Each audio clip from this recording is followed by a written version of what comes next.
امیدوارم حالتون خوب باشه. به چنل آوات خیلی خوش اومدین. توی این ویدیو میخوایم گرامر درس 1 زبان دهم رو با هم دیگه بررسی کنیم.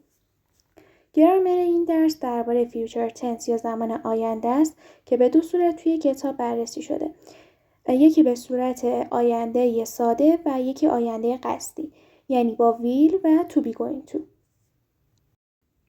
قبل از اینکه گرامر این درس رو شروع کنیم، باید اول ترتیب قرار گرفتن اجزای جمله رو در زبان انگلیسی بلد باشیم. برای نوشتن یک جمله ما ابتدا باید فاعل، بعد فعل کمکیمون در صورت وجود، بعد فعل اصلی، بعد مفعول و بعد قید حالت، مکان یا زمانمون رو قرار بدیم. همونطور که میدونید فاعل جمله میتونه یک اسم یا یک ضمیر باشه و فعل کمکی با توجه به تنس یا زمان جمله متفاوته و گاهن استفاده هم نمیشه. برای مثال در زمان سیمپل پرزنت قبلا خوندین، اگر بخوام یک جمله مثبت به کار ببریم از افعال کمکی استفاده نمی کنیم، ولی اگر بخوایم اون جمله رو منفی یا پرسشی کنیم باید از افعال کمکی دو و داز استفاده کنیم. فعل اصلی بخش اصلی جمله ماست که به جملمون معنی میده. فعل کمکی صرفاً برای کمک کردن به فعل اصلی از لحاظ مشخص کردن زمان استفاده میشه.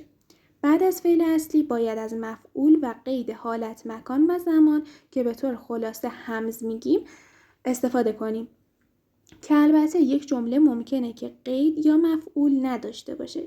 گرامر این درسمون که درباره فیوچر تنس یا آینده ساده صحبت کرده، فعل کمکیش ویل هست که اگر بخوایم به صورت منفی بیانش کنیم از ویل نات یا وونت هم استفاده میکنیم.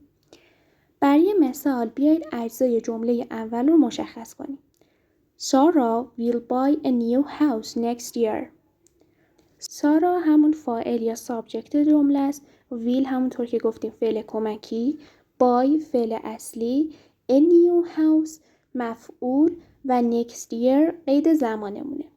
توی جمله اول و دوم همه اجزای جمله رو داریم، ولی به جمله سوم دقت کنید. I will open the door. I فاعل یا سابجکت، will فعل کمکی، open فعل اصلی، the door مفعول یا آبجکت. پس قید حالت، مکان یا زمان نداریم. توی جمله چهارم هم به همین صورت. I won't call him. I فاعل، won't فعل کمکی، call فعل اصلی یا verb، him مفعول یا آبجکت جملمونه. در آینده ساده جمله مثبتمون از فرمول سابجکت به اضافه ویل به اضافه ورب ساخته میشه. ویل فعل کمکمون و ورب فعل اصلیمونه که باید حالت ساده داشته باشه، یعنی اس یا ایدی نگرفته باشه. جمله مثالمون هست Ted will go to the school tomorrow. Ted subject، will فعل کمکی، go verb، to the school مفعول، tomorrow قید زمان. برای نگاتیو یا جمله منفی آینده ساده باید از will not یا won't استفاده کنیم، یعنی subject به اضافه will not یا won't به اضافه verb. مثال Ted won't go to the school tomorrow. Ted subject، won't فعل کمکی، go verb،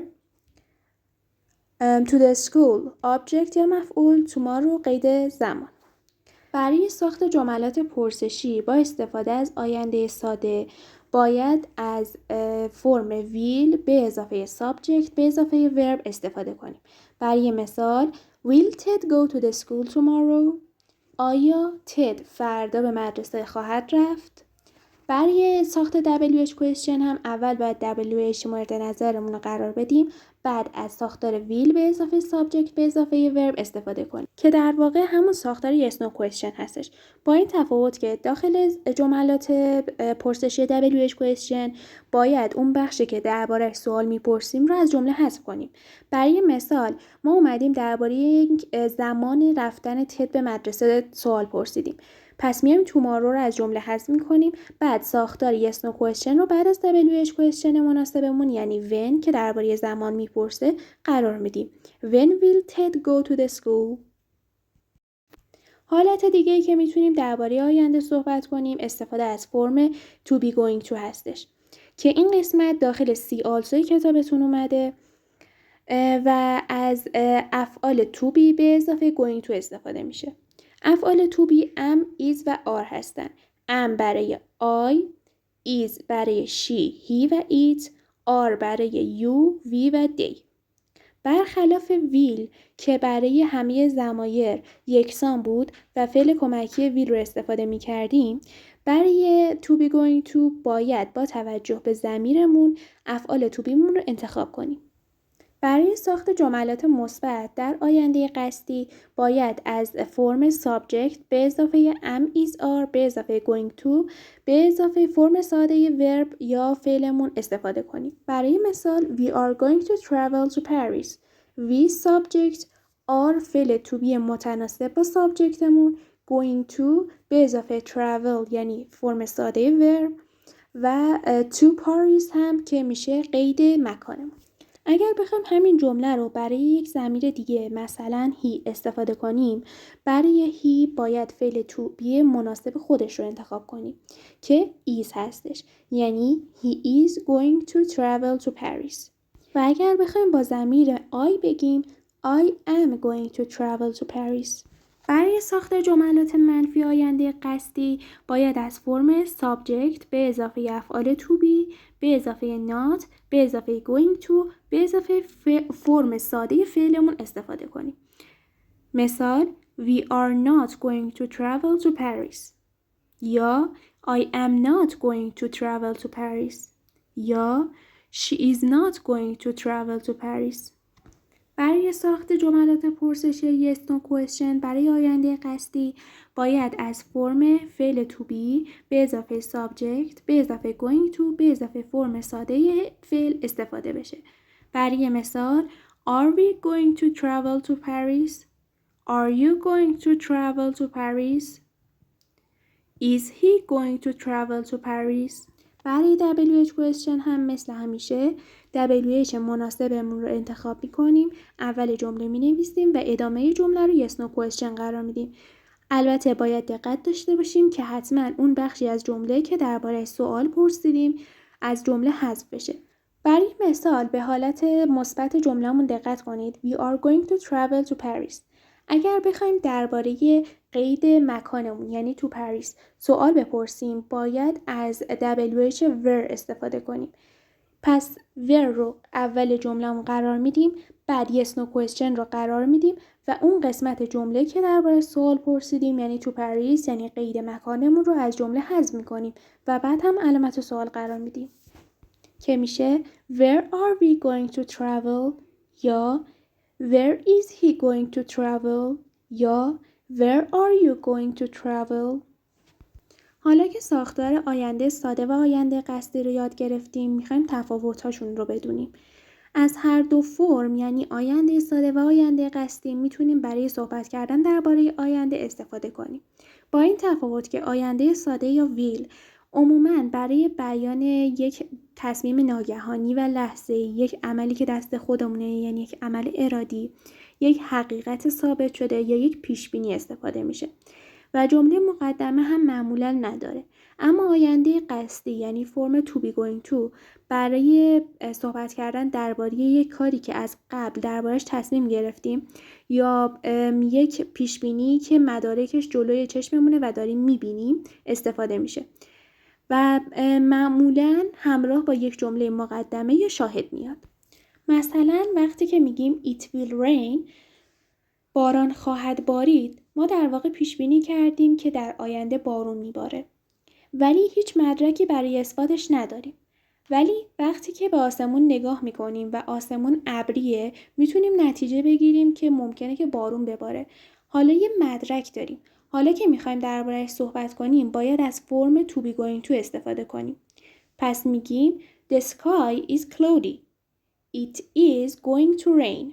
یا زمانی که به آسمون نگاه میکنیم و آسمون آفتابیه میخوایم بگیم که آسمون آفتابیه پس بارون نمیباره، بارون نخواهد بارید. در واقع میگیم که the sky is sunny.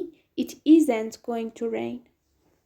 یکی از سوالات حتمی امتحانتون مشابه این سواله.